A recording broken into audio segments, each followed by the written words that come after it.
ሰላም ሰላም፣ ጤና ይስጥልኝ የደመቁ ዩቱብ ቤተሰቦቼ ተከታታዮቼ። አረ እንደውም በኮሜንት አይደመቁ አሳቅሽን፣ አስለቀሽን፣ አስነጠሽን የምትሉ እንዴት ሰነበታችሁ? እግዚአብሔር ይመስገን። ሰላማችሁ ይዛልኝ፣ ሰላም ይኖረን፣ ፍቅርን አመጣ አሜን። ኖላዊ ድራማ ክፍል 46 47 48 ተመስገን ከ49 ደረስን።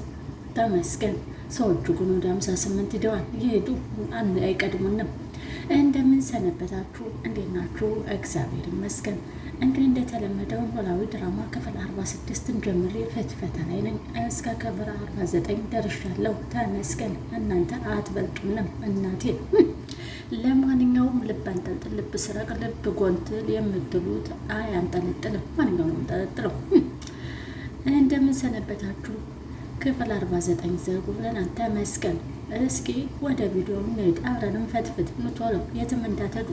ይህን የማር ሙና ነው ለምቦጫን የጣለችው። ሰላም ሰላም፣ ውድና የተከበራችሁ የደመቁ ቤተሰቦች በድጋሚ ያው የባለፈውን ለማስታወስ ክፍል 47 48ን ለማስታወስ ያክል ነው እንጂ 49 ላይ ጉብ ብለናል። ትንሿ የሚታይ ክፍት ብሏታል። መሞያ ይክፋሽ።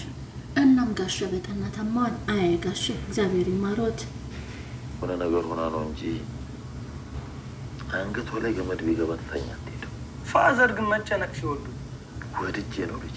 የወሎት ፋዘር ሀና ምንም አልሆነችም። እኔ ስላስጨነቅኳት ነው ሄደችው። አየየይ አይመስለኝ። ሀንዬ የሆነ ነገር ሆናለች። እዚህ ባደረች ብለው ነው እንደዚህ የሚሆኑት።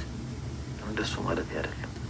ጋሽም ሀንዬ የቀረችብኝ እያለ እየተጨነቁ ነው። አባት አይደሉ መከራውን አይተው 16 ዓመት ያሳደጓት ልጃቸው ለምን አይጨነቁ? ፋዘር ደግሞ ሁሌ መጨነቅ ይወዳሉ አለው። እሱ ደግሞ ሀይ ልጇ የጤናውም አይደለም፣ ቆየች፣ ዘገየች፣ ሰዓት እኮ ወዘተ እያለ ስለ ልጁ ይጨነቃል። አልጋ ላይ ተኝቶ በምንም ላይ ያለው አባቷ።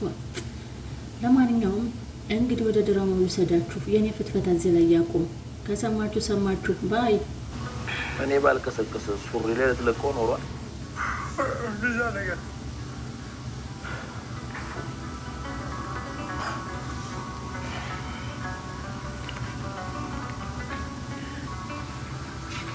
መጣሽ? እማዬ እናትሽ ግን ምን ሆና ነው? አስደነገጠችሽ አይደል? ኧረ በስመ አብ፣ መብረቅ ራሱ እንደሱ አይጮህም። በቃ እሷ ያለችው ነገር ካልሆነ እንደዚህ ናት። በዚህ ሁኔታማ የምንዛለቅ አይመስለኝም። መቼ ነው ግን ወደ ቤቷ የምትሄደው? በቅርቡ ትሄዳለች። የኔ ልጅ ድክም አለሽ አይደል? አይደለም ከእንቅልፌ ስለቀሰቀሰችኝ እንጂ ደህና ነኝ። አይ በቃ የኔ ልጅ አሁን እናትሽ እቅፍ አድርገሽ ስተኛት ይተውሻል።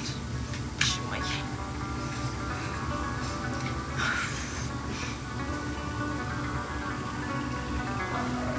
እማ ወይ የኔ ልጅ በጣም እኮ ነው ውድድ የማደርግሽ። እኔም እኮ በጣም ነው የምወድሽ። ምን ያደርጋል አንቺ ብትወጂኝ እህቴና ወንድሜ እንዲሁም ደግሞ አያቴ ምንም አይወዱኝም። አረ ይወዱሻል ሴትዬ። መውደድማ አይወዱኝም፣ ግን በልጅነቴ የሚጠሉኝ ነበር እና ከወደዱ ወይኔ አባዬ አስጨነቅኩት አይደል? እሳቸው መጨነቅ እንደሚወዱ ታውቂ የለ። አሁን ወጥቼ ነው የደወልኩልሽ። ገብቼ ላገናኝሽ። አገናኘኝ። አንቺ ግን እስካሁን እንዴት አልተኛሽም? እኔ እንጃ ሲል በጣም ጨነቀኝ። ምንድን ነው ሀና? ምንድን ነው የጨነቀሽ? ሴትዮዋ ሕክምናው እንዳታቋርጥ ብዬ ፈራው። ሀና እግዚአብሔር አለ አይደለ? እርግጠኛ ነኝ እንደዛ አታደርግ። እኔ እንጃ ሲል በጣም ነው የፈራሁት። ሀና አንቺን ፈርተሽ እኔንም አታስፈራሪ። ምን ላድርግ ብለህ ነው ሲል? ጨንቆኝ እኮ ነው። በህይወቴ የማውቃት ጠንካራ ሴት አንቺ ብቻ ነሽ። አንቺ ነሽ ህይወቴን የለወጥሽው። አንቺን ተራክምሽ እኔን አታልቅ። ቤት ሀና ከማወቂ በፊት ተስፋ ኖሮኛል። እሺ ሲል ተረጋግቻለሁ እኮ። እሺ አሁን ተረጋጊና በቃ ፋዘር ነግሬሻለሁ።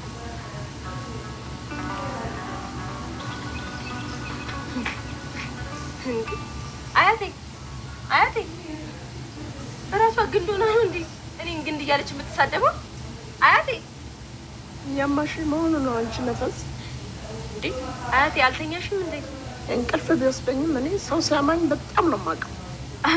ኧረ እኔ አላማሁሽም። ከዚህ በላይ ስጋን ካልበላሽ ብለሽ ነው? ለመሆኑ የምፈልግሽ ነው? እኔማ ቤተክርስቲያን እንሂድልሽ ነበር እኮ የመጣሁት። ቤተክርስቲያን? አዎ ምን ነው አያቴ? አይ ምንም እንደው ገርሞኝ ነው ብቻ። ምን ይገርማል? እንግዲህ ገረመኝ። ምን ላድርግ? አትገረሚ ደግሞ አይባል። እሺ እና አሁን ቤተክርስቲያን አንሄድም? ምን ነው ሰቃዥሽ ነው ያደረው? ኧረ አይደለም። ምን ነው ቤተክርስቲያን ስትባይ ዛሬሽ እንደሚነሳብሽ ነው የማውቀው። ኧረ እኔ ዛሬ የለብኝም። አሁንማ አረጋገጥኩ። እንዴት? ይኸው በሌሊት ቤተክርስቲያን ብለሽ እኮ ተነሳሽ። አያቴ ግራ እያጋባሽኝ ነው። መቼ ቀኝ ገባ? አቶ ነው ላይ ጥሩ ጤንነት እንዴት ነው? ጥሩ ነው። እየተሰማሁት ነው። እስኪ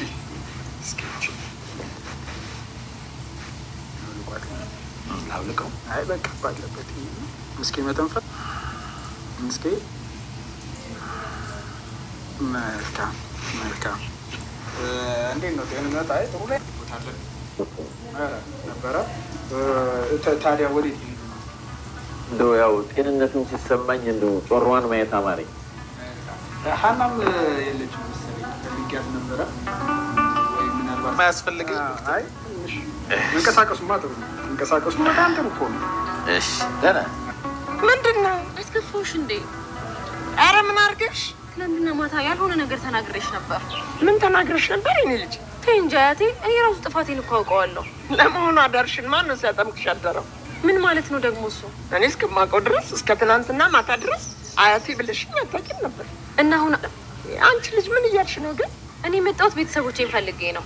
ታዲያ ልጅቷም እንደሱ እያለች ነው ያለችው። እኔ የምፈልገው አያቴ እውነታውን ነው። ምርመራው ሲመጣ ደግሞ እውነቱ ይታወቃል። አትጨነቂ። ደግሞ ሰነፍ መስለሽን ነበር ስጮህብሽ ነበር። እግዚአብሔር ይመስገን። ናፈቅሽኝ እኮ። ኧረ እኔ ቀፊኛ እኔ ይመጣል ልጄ። ውይ ነው አባ። እንዴት አልጄ?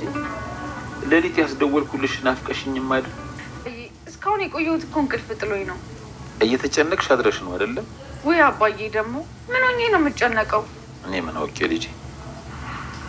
ደግሞ ዶክተሩ መጥቶ ነበር እና ምን አለ? ስትመጣ እንደምፈልጋት ንገራት አለኝ። እሺ እሄዳለሁ። እና ጤና እንዴት ነው አለ አባ? አሁን ጥሩ ደረጃ ላይ ስለሆንክ የመጨረሻ ደረጃ ሕክምና ያደረግልህና ወደ ቤት ትገባለህ አለኝ። በቃ ልትድንልኝ ነው ማለት ነው አባ? እንደሱ መሆኑ ነው መሰለኝ። አንድዬ ወይኔ አምላኬ አባዬ፣ አንተ ድነህ እንደ ሰው ስትራመድ ለማየት እንዴት እንደጓጓሁ። እግዚአብሔር ለአንቺ ሲል ሊመረኝ ነው መሰለኝ። በጣም ደስ ይላል አባ። አሴርስ አሁን ነው ወጣ ያለው። እንደዚህ የምትመርጨው የት ሄዳለሁ? እናንተ ጋር ለመጫወት ነው እንዴ? ታዲያ እኛ አይ እንደዛ ማለት እንኳን አይደለም እማዬ። ይልቅ ሁሉንም ነገር ታዩና እኔ ቁጭ ብለን አብረን መጀመሪያ እማዬ ላንቺ ላጉርስሽ።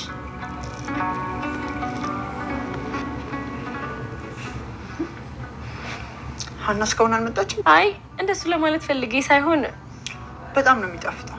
ይልቅ አንቺ እኮ እየበላሽ አይደለም ብይ እንጂ። እሺ እማዬ እበላለሁ።